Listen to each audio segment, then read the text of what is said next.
ઓમ શાંતિ. આજની જે આપણી વાર્તા છે એ છે ગૃહસ્થમાં રહીએ અને પરમાત્માને યાદ કરીએ તો પરમાત્મા મળે, કે પછી ઘર બાર છોડી પરિવાર છોડી અને જંગલમાં ચાલ્યા જઈએ અને ત્યાં જઈને તપસ્યા કરીએ તો પરમાત્મા મળે. આ ઉપરની ખૂબ સુંદર આધ્યાત્મિક વાર્તા છે. એક ગામની અંદર એક ભાઈ, એમના પત્ની અને એમનો એક દીકરો સરસ સુખેથી રહેતા હતા. એ ભાઈ બહુ ભક્તિ કરતા હતા અને જ્યારે જ્યારે મનમાં ક્યારેક ક્યારેક એમને વિચાર આવતો હતો કે મારે આ પત્ની ને બાળકો છે ને એટલે હું બહુ ભગવાનને યાદ નહીં કરી શકતો. પત્ની બાળકો આ બધી જો ઝંઝટ ન હોય ને તો હું ભગવાનને વધારે યાદ કરી શકું, એવું વિચારતા હતા. પણ આ પત્ની બાળકો મૂકવા ક્યાં? એમની સાથે રહેતા હતા ને. તો એ ભાઈ એવું વિચારતા હતા કે આમ નામ તો મારી જિંદગી પૂરી થઈ જશે, ધંધા પાછળ, પત્ની પાછળ, દીકરા પાછળ, અને આમ નામ તો હું મોક્ષ નહીં પામી શકું. મારે તો ભક્તિ કરું છું ને તો મુક્તિ જોતી છે, મોક્ષ જોતો છે.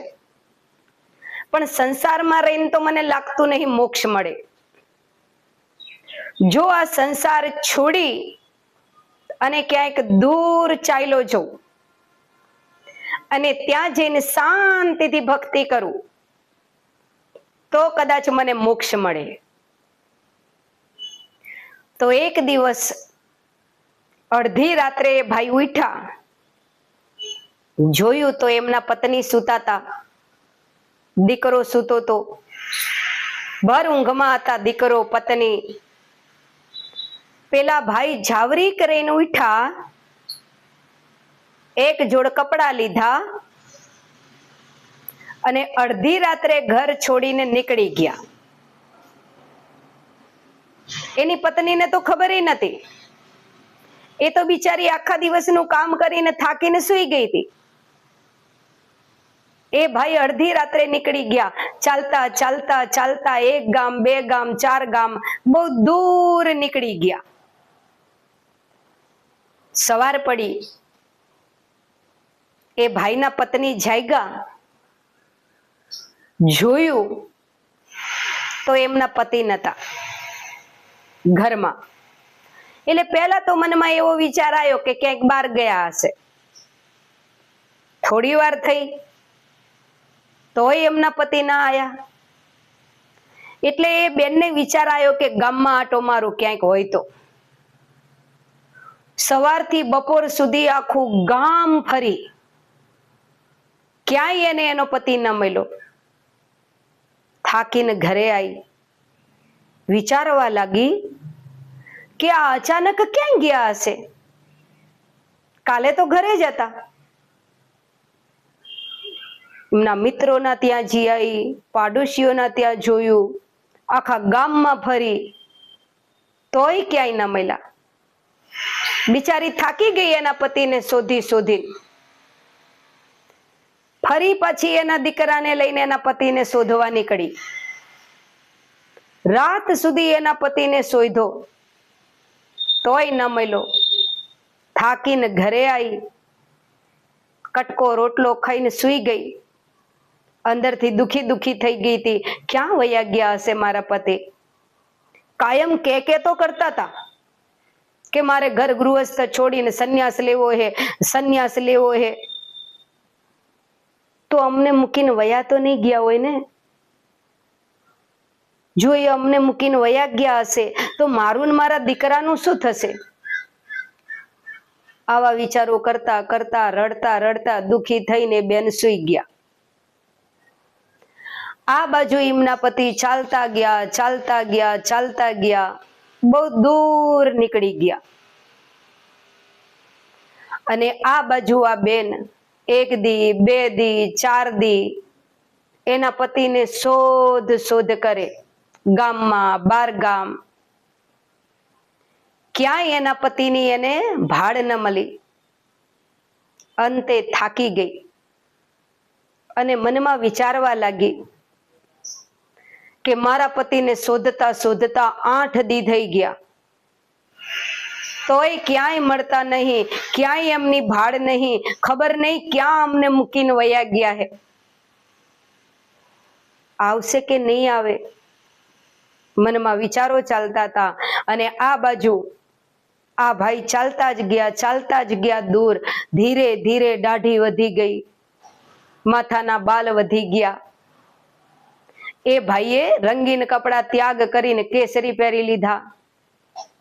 કરતા કરતા મહિના 2 મહિના પછી બહુ દૂર મલકમાં નીકળી ગયા અને ગામને પાદર એક ઝાડ નીચે બેઠા હતા. હવે દાઢી મોટી મોટી હતી, માથાના બાલે મોટા મોટા થઈ ગયા હતા, કપડાય ભગવા જેવા પહેર્યા હતા. એટલે ગામ લોકોને એવું થયું કે કોઈ સંત આયા છે આપણા ગામ. એટલે ગામ લોકો સંત ગુરુજી ગુરુજી કરીને પ્રણામ કરવા લાગ્યા. કોઈએ ફળ આપ્યું ખાવા, કોઈએ દૂધ આપ્યું, કોઈએ વસ્ત્રો આપ્યા ગુરુજીને. એટલે આ ભાઈએ વિચાર્યું કે આ ગામ બહુ અસલ હે, મેં તો સંન્યાસ લીધોય નહીં. ચાલતા ચાલતા 2 મહિના થયા એટલે દાઢી વધી જઈ હે, બાલ વધી ગયા હે, ખાલી કેસરી કપડા પહેર્યા હે, તોય આ લોકો મને સંત સમજીને આટલી સેવા કરે હે, તો જો હું સંત બની જાઉં અને આ જ ગામમાં રહું તો સુખેથી હું ઈશ્વરની ભક્તિ કરી શકું. એટલે એ ભાઈએ એ જ ગામની અંદર ઝાડ નીચે બેસી રહ્યા. 2 દી સુધી ત્યાં જ રહ્યા ભગવાનનું નામ લીધું. ગામ લોકોએ આવતા જતા જોયું કે સંત સારા ભગવાનનું ધ્યાન કરે છે. ગામના સરપંચ આયા, આઈને કે છે મહારાજ, અમારા ગામના ઝાપે એક સુંદર મંદિર છે. અમે લોકો એ ફાળો ઉઘરાઈને મંદિર તો મસ્ત તૈયાર કર્યું છે, પણ મંદિરની ટાઈમે ટાઈમે પૂજા કરવા વાળા કોઈ સાધુ સંત નહીં. આપ જો અમારા ગામમાં રોકાઈ જાઓ તો મંદિરમાં તમને બધી વ્યવસ્થા અમે રહેવા માટે આપીએ. બસ તમારે સવાર સાંજ ખાલી 2 ટાઈમ પૂજા પાઠ આરતી કરવાની.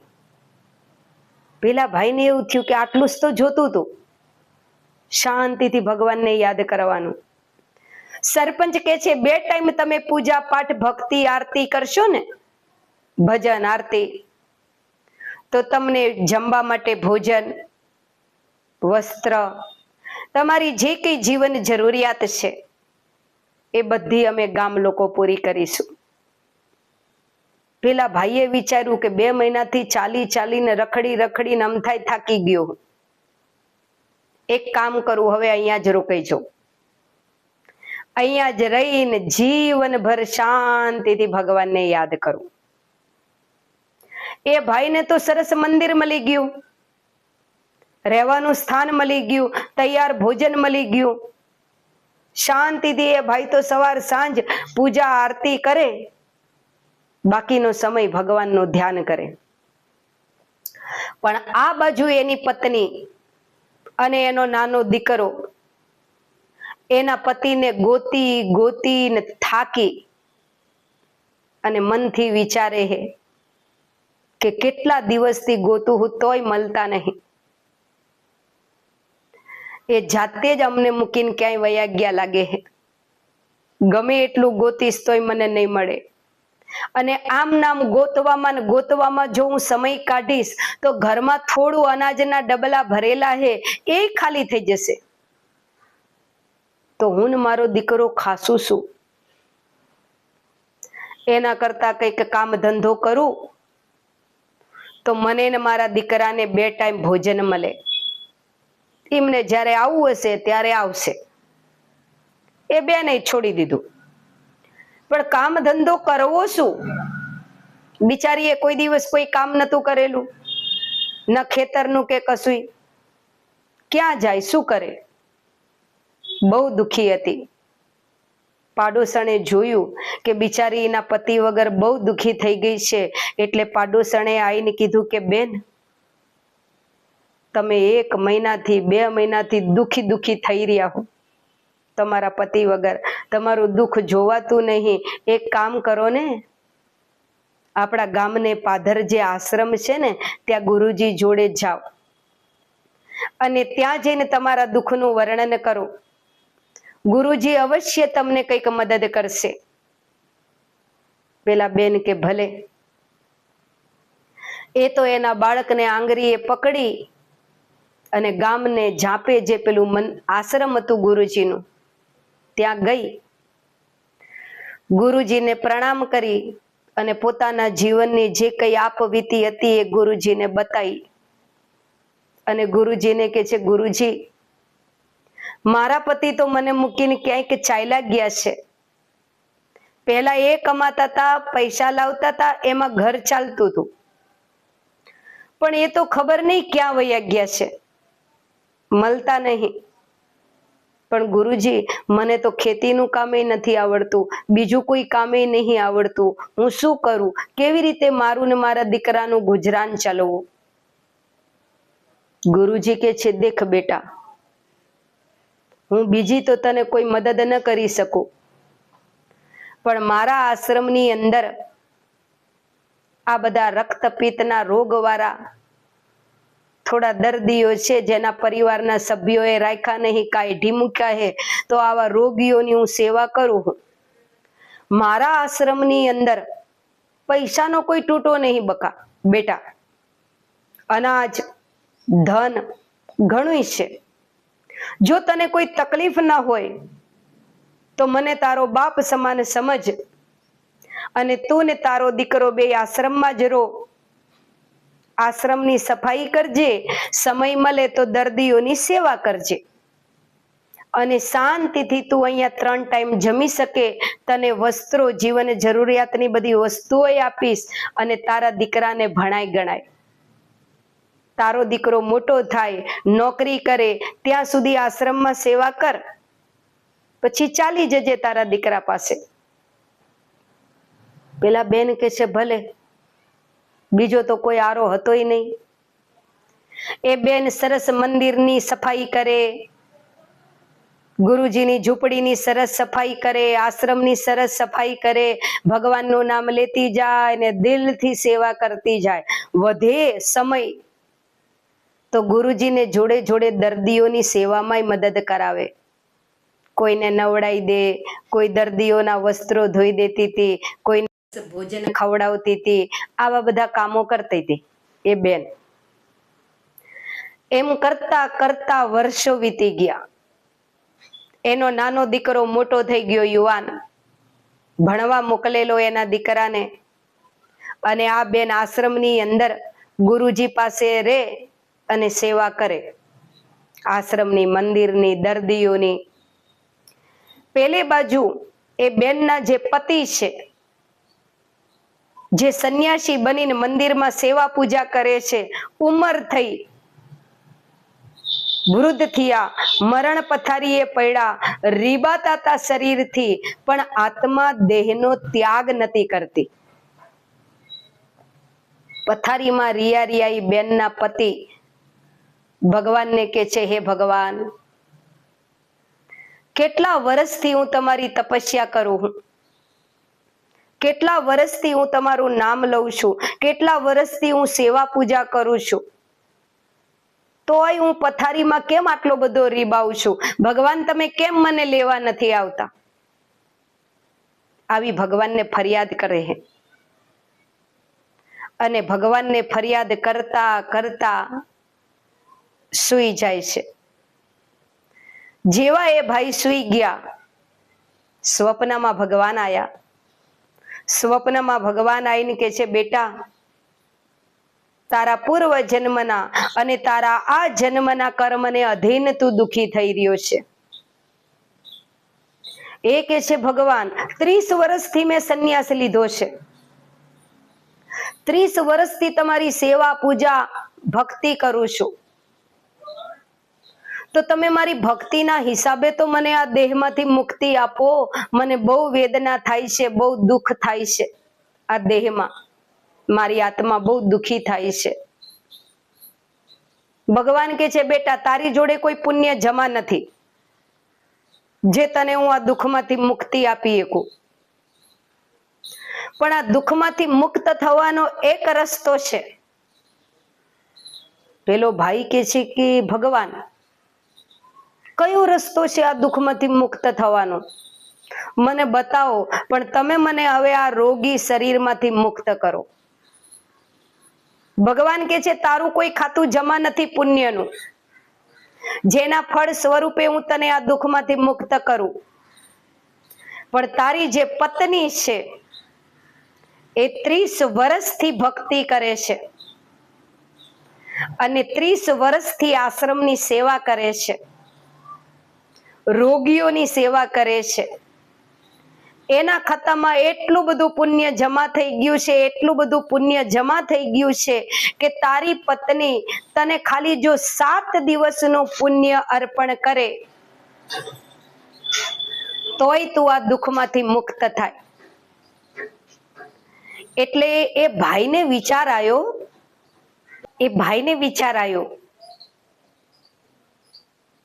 કે મારા પત્ની તો ગૃહસ્થી છે, એમની જોડે વળી એટલું કેટલું પુણ્ય જમા થયું ગૃહસ્થમાં રહીને, કે હું 30 વર્ષથી સંન્યાસ લઈને તપસ્યા કરી રહ્યો છું તોય મારી જોડે પુણ્ય જમા નથી, અને એમની જોડે એટલું પુણ્ય જમા છે. ભગવાન તો ભગવાન કહે છે, દેખ બેટા,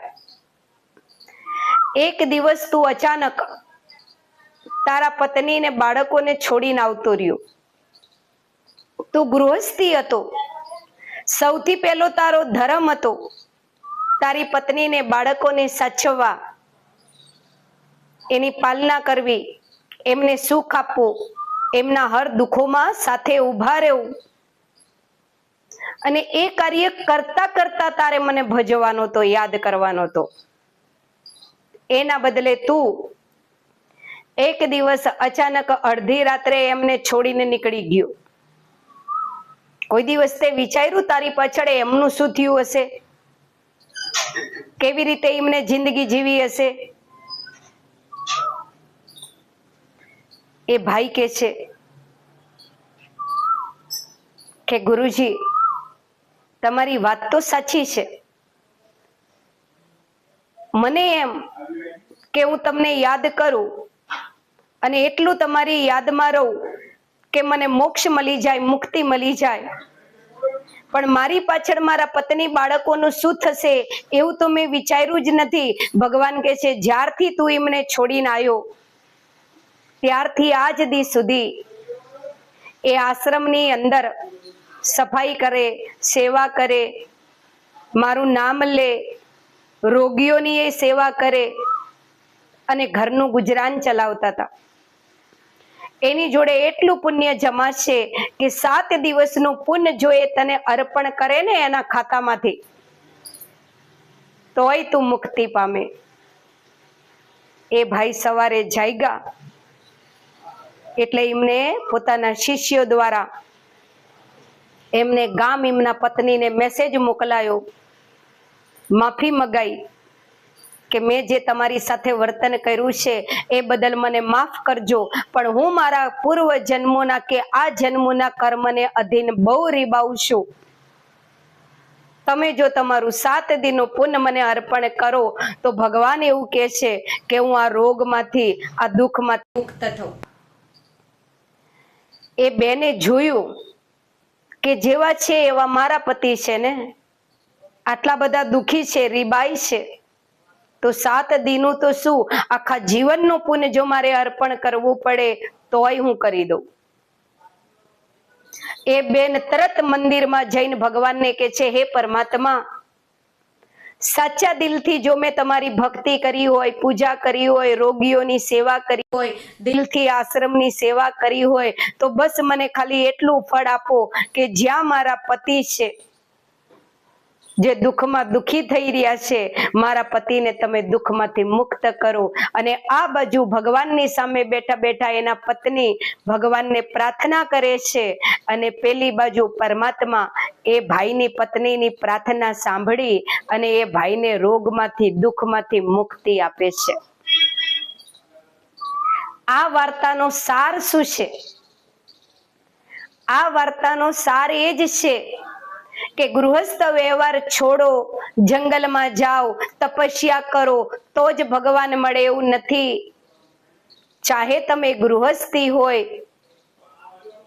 કે ચાહે તમે ત્યાગી છો, પણ કર્મ ઉપર આધાર છે કે કેવા કર્મ કરીએ છીએ આપણે. એ બેન ગૃહસ્થી હતા, પત્ની બાળકો એમના બાળક સાથે રહેતા હતા, પણ દિલથી આશ્રમની સેવા કરતા હતા, ભગવાનનું નામ લેતા હતા, રોગીઓની એ સેવા કરતા હતા, તો પુણ્ય આત્મા બની ગઈ. અને એ ભાઈ એના પતિ એની પત્નીને દીકરાને અધવચ્ચે છોડી અને જંગલમાં ચાલ્યા ગયા અને 30 વર્ષ ભગવાનનું નામ લીધું તોય પુણ્ય જમા ન કરી શક્યા. માના પત્ની બાળકો ઘર છોડો અને તપસ્યા કરો તો ભગવાન મળે એવું નથી. ભગવાન સ્વયં અહીંયા આપણને સમજાઈ રહ્યું છે કે ઘર ગૃહસ્થમાં રહે અને કમળ જેવું જીવન બનાય. કમળને અનેકો સાથે સંબંધો છે, પણ કમળ ન્યારું અને પ્યારું છે. એમ ઘર ગૃહસ્થમાં રહો, અનેક સાથે ભલે તમે સંબંધો ધરાવો, પણ કોઈનામાં જો તમને મોહ માયા ન હોય તો અંત સમયે તમારી સદગતિ અવશ્ય થાય. તો કોઈ પરિવાર કે પરિવારના સભ્યો છોડવાના નથી. તમારા પરિવાર સાથે જ રહો. તમારી જે પહેલી ફરજ છે તમારા પરિવાર પ્રતિ, એ તમારી ફરજ પહેલા દિલથી નિભાવો, અને ત્યારબાદ જે થોડો સમય મળે છે એ ઈશ્વરીય કાર્યમાં લગાવો. તો ઈશ્વર વચન આપે છે કે ગૃહસ્થ વ્યવહારને સારી રીતે સંભાળતા થોડો સમય પણ જો તું મારી પાછળ નીકાળીશ તો હું અવશ્ય તારી સદગતિ કરીશ. તો આ વાર્તાનો બસ બોધ આ જ છે કે કોઈ પરિવારને છોડીને ક્યાંય જવાની જરૂર નથી. કોઈ આશ્રમમાં, કોઈ મંદિરોમાં કે કોઈ જંગલોમાં. તમને જ્યાં તમારો પાઠ ભજવવા માટેનો મળ્યો છે ત્યાં જ તમારો પાઠ પ્લે કરો.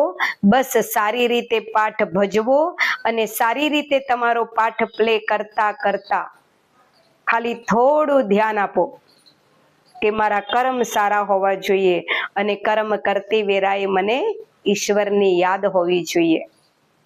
તો આ વાર્તા આપને કેવી લાગી એ કોમેન્ટમાં અવશ્ય જણાવશો. ઓમ